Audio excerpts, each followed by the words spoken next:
Okay, Albert, introduce yourself. Who are you? Hi, my name is Albert Montano Cruz. I am a data analyst at the University of St. Thomas for the admissions department. Cool. Tell us about uh what brought you to work in St. Thomas. Oh yeah. What brought me to work at St. Thomas was three different things. I wanted to work at St. Thomas for a benefit that they have, which is called tuition reimbursement, which allows me to continue studying at the university, to study for my master's of business administration. Yeah. The second reason was because of a connection I had with a worker on the admissions department that they were opening to hire a data analyst. And relating to my background, I studied marketing and data science. So I did marketing as my major and minor in not data science, data analytics. So the role was open, and right when I graduated, it was stayed open for a while, so it just landed perfectly at the right time for me. And then the third reason was I'm an alumni, so Yeah. I didn't mind going back to work at the university. Cool. That makes a lot of sense. I would want to go back to school and probably work for the school I'm in, the U of M, just so I can experience what it's like to actually work at the U of M when I went to college there for 4 years or in my case 2 years. Um, Also, I wanted to ask you what do you like about your job slash position and why? Yeah, the thing I really enjoy about my job is it's really autonomous. So my role was opened up in the department, and it was such a brand new role where they didn't really know where I was gonna fit in within which areas of admissions I could help out the most. So really, a lot of it depends on where I want to make my work at. So a lot of the time, I have I have a complete independency of making my own schedule, meeting with whoever I want to meet with, taking specific projects and tasks in, and having really very little to no oversight. And that's really helpful for myself because for three different reasons, it allows me again to be really independent. It allows myself to make a better schedule for myself, and it teaches me how to be my own manager. So it's really awesome job in the aspect of how independent it is, and how versatile it is, because not only am I helping one specific area of my department, but I'm hoping, within admissions, we have, international students, or we have, our 2 year students. I'll help out marketing. I'll help out all different areas of our admissions department just because of my role is so versatile. So it's really awesome job. Cool. So I heard a little bit about schedule flexibility. Like you can help out other departments because you're a little so you're flexible, and then you said autonomous. Yeah. So what is autonomous again? Yeah, autonomous is basically independent. So you have really I guess to put it in a definition is being really independent in your own workspace. So for me, my role is autonomous because I have no oversight from my managers. I really and I have one manager, but she's the director of the whole department. So really, there's no one that really oversights me and gives me directions of, do this specific project, do this task. A lot of it is chosen on myself and what timelines I want to give myself, or the timelines I'm given by those that are uh, those projects that I'm taking in. They'll give me timelines. Um, so it's a good position for myself to learn how to be independent, how to be my own manager, how to answer back to others on specific duties and tasks, and as well, I get to train student workers. So I get that bit of managerial experience, but also get that bit of creating a role for myself and setting up the role. So if I do leave the position within the next couple of years, the next person that comes in gets to have a layout of what the role is. Cool. So autonomous is you can do stuff on your own.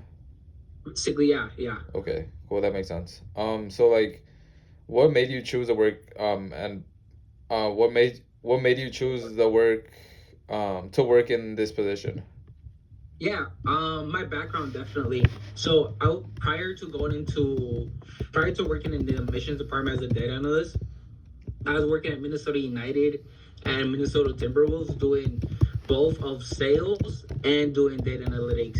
So I was working within what we call a CRM. So it's a tool. A lot of different organizations use CRM as a sales tool to keep track of their customers, who's coming into their like sporting events, or in the case of my job right now, who's coming into St. Thomas, like what students are interested, what students are already there. So working at Timberwolves and Minnesota United, I got to learn more about sales, how to market, like doing game day events, non-game day events, but also got to learn how to use CRM and learning how to keep track of those sales of who's coming into the stadium, who's buying tickets, and learning how to reach out to folks through the CRM database that we had.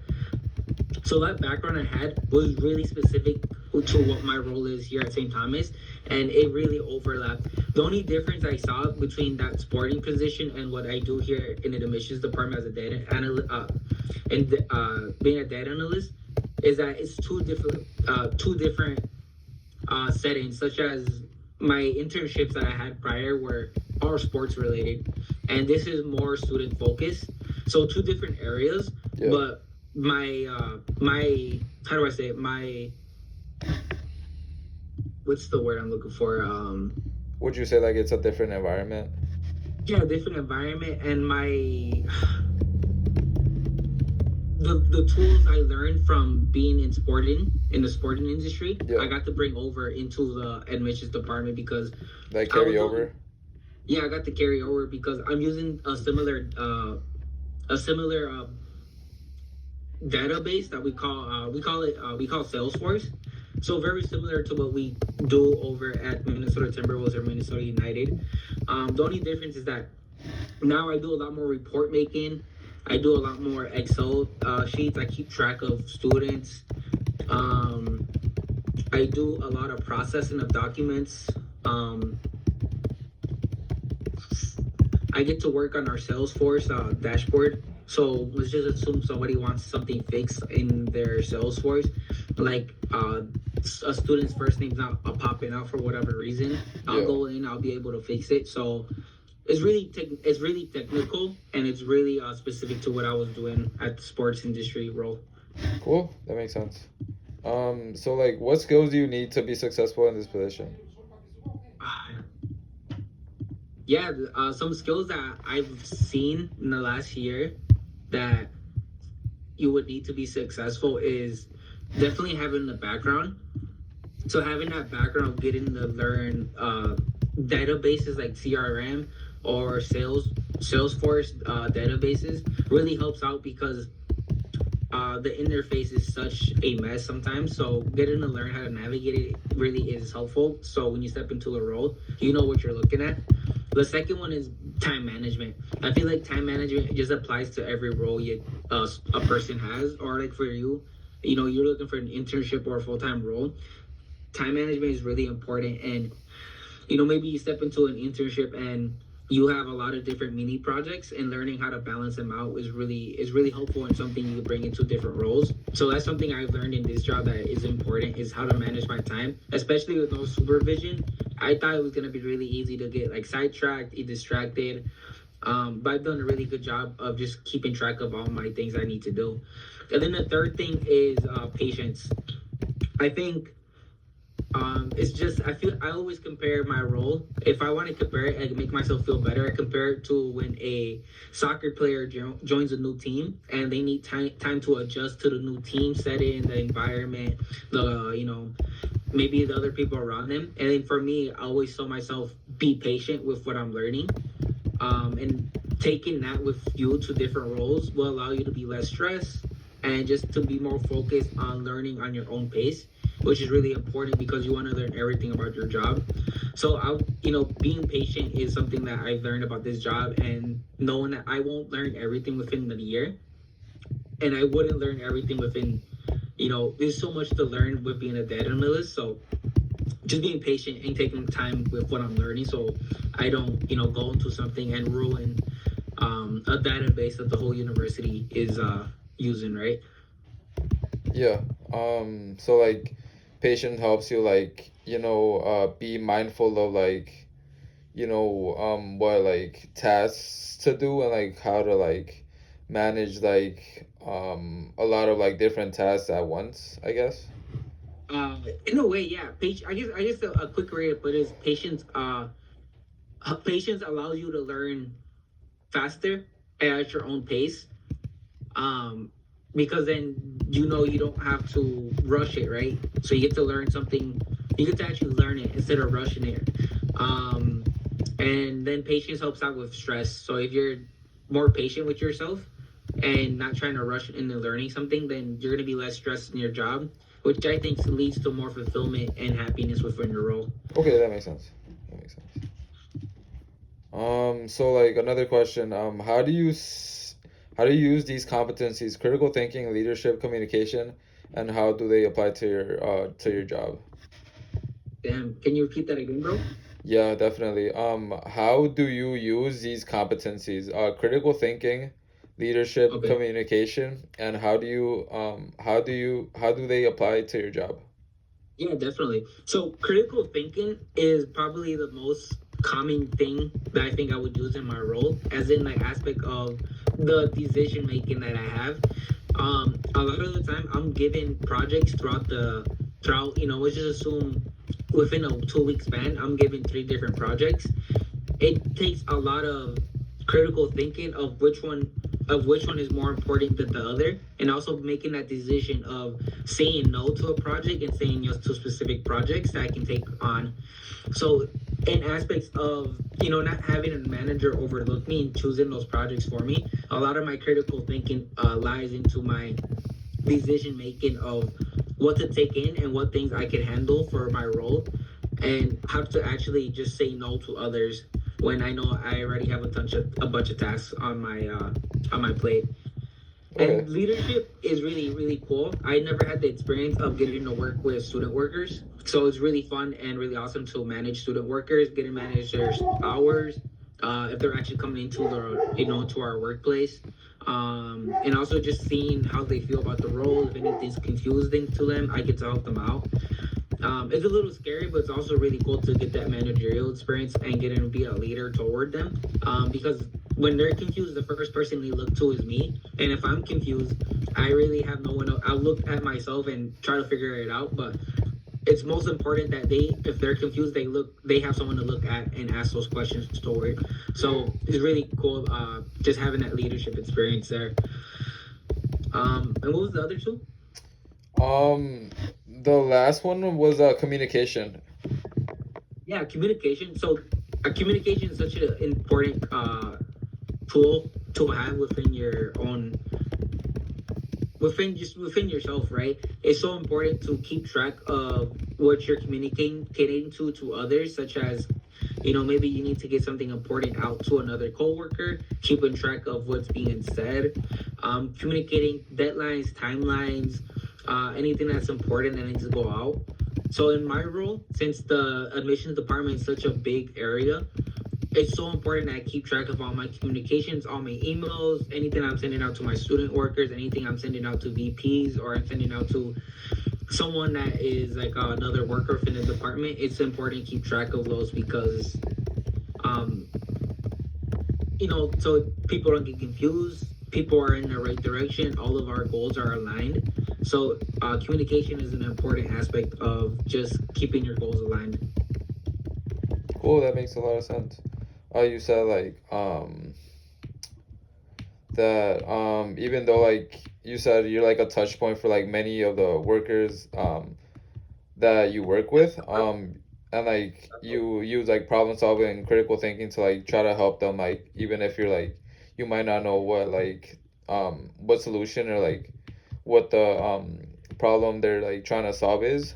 So yeah, so you use like critical thinking and like problem solving, right? Oh yeah, yeah. Okay, that makes sense. If you could choose to change one thing about your job, what would you change? Um, I can say anything. Yeah, I mean, it's like Uh, I you would can say anything. I would like to have one other person. Well, one thing I would change about my job is having a bigger team. So I think what having a bigger team leads to a lot of other success. A lot of the time in my role, I have to say no to a lot of things because it's only me and the student workers I have. So we're not a big team.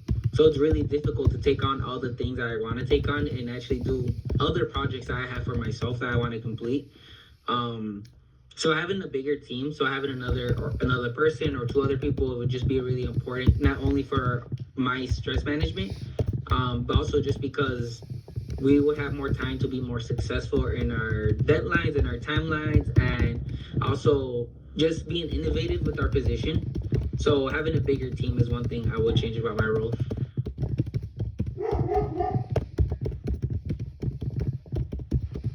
Okay, thank you for that. How do you build your network? How do you build your network? I through personal experience, the two ways I found it most useful was through LinkedIn.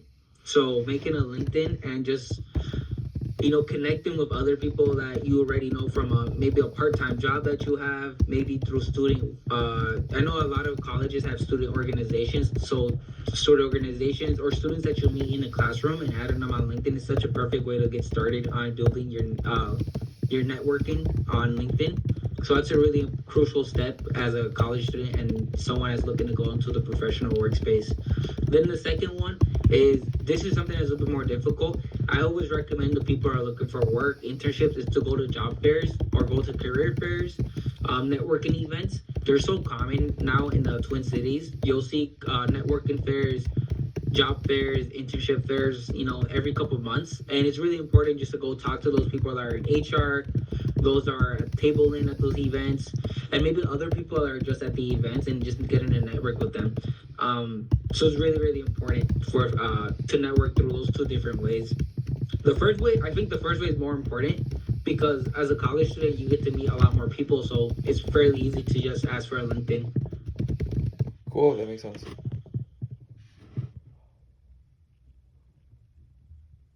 Awesome. What skills did you learn in college that applied to your position? What skills did I learn in college? Mm,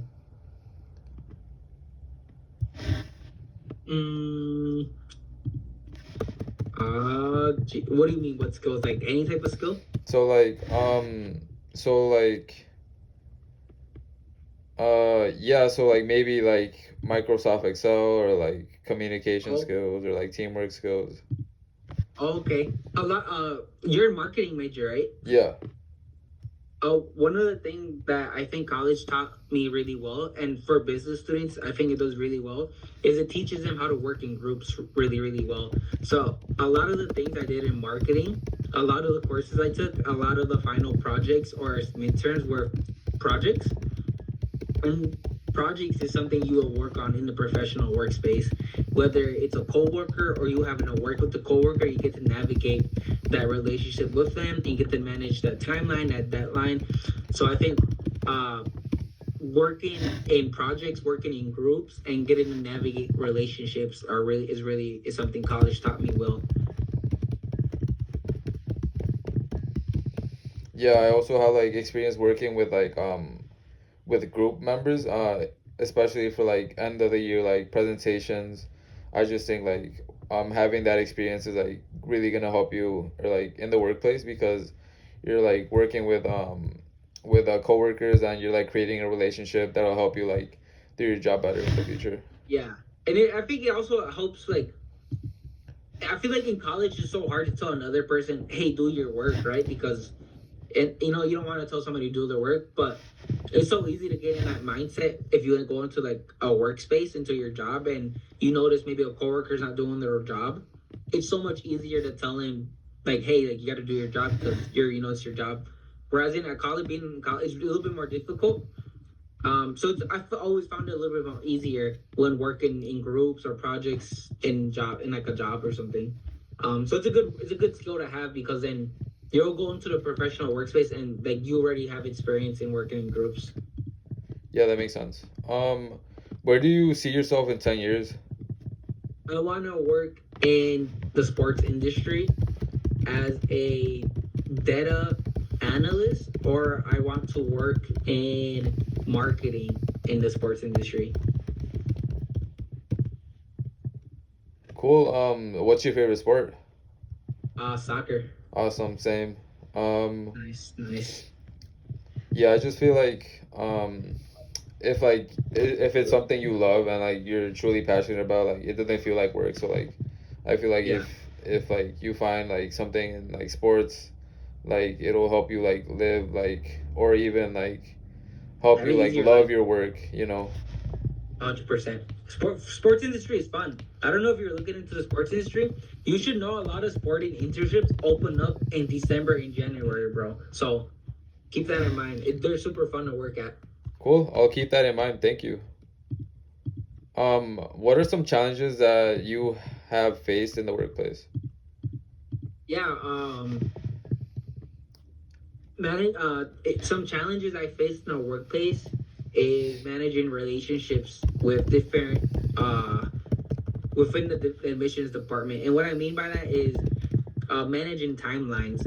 So earlier in the conversation, I mentioned that I've said no to a lot of things, but I've also made mistakes where I've said yes too many times, and I've had to gone through difficult conversations of not meeting a deadline and how that looks like for myself if I don't meet that deadline.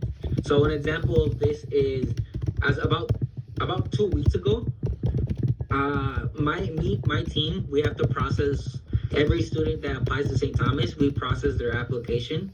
So we pull them in from Common App and we pull them in from our online website, and we just process them into our database, our Salesforce.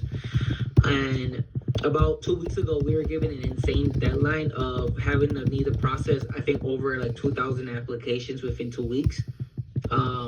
We did not meet that goal, but one of the mistakes I made was I didn't advocate for myself.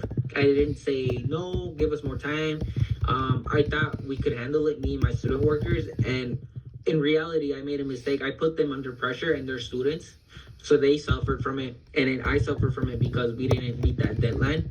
Um, so the challenges I learned there was understanding when to advocate for yourself and understanding when to say no. And then some of the positives I could take from it is when we didn't meet the deadline and how I navigated working with those people that set that timeline with me.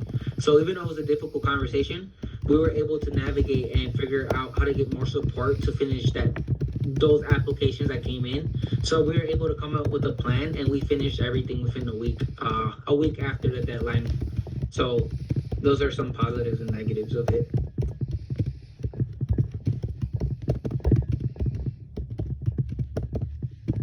Cool. That makes a lot of sense. Um, okay, so what advice would you give to someone who is about to go into the workforce? Yeah, this one's cool. I like this advice. I got this when I first got my internship at Minnesota Timberwolves as a salesperson. I was doing ticket sales, and the person that hired me told me this. He said it applies everywhere, and I still believe it applies everywhere. First impression is the most important thing you will overdo. So that's it. First impression is the most important thing to anyone, because whether you're applying for a job, you're meeting someone, maybe you like a girl and you're going to see them for the first time, maybe you're selling a ticket, maybe you're working with the manager, they will always remember that first impression that they have of you. And it's so difficult and rare that they change that first impression of yourself when you meet that first person for the first time. And I always found that to be true in any work. Like, you know, in my workplace, in my internships, in college, if I made a bad first impression and that person comes back a week later and they're like, actually, I don't like you because you had this bad impression. So it's really important to always have that really good first impression, whether it's just being nice, kind, supportive, or just being funny, or just being friendly. I think first impression could take you to a lot of different places. Yeah, I feel like